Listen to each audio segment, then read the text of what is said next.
मौसम बदलने के साथ ही हर किसी को छींक, खांसी, बुखार जैसी कई तरह की शारीरिक समस्याएं होने लगती हैं।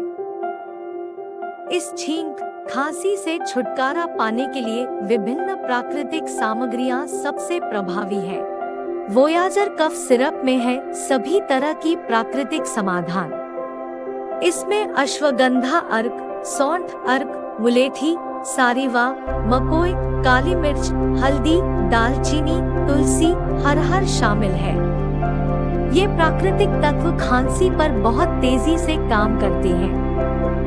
यह एलर्जी संबंधी खांसी को नियंत्रित करता है, सूखी जलन को कम करता है, श्वसन तंत्र को ठीक से काम करने में सहायता करता है।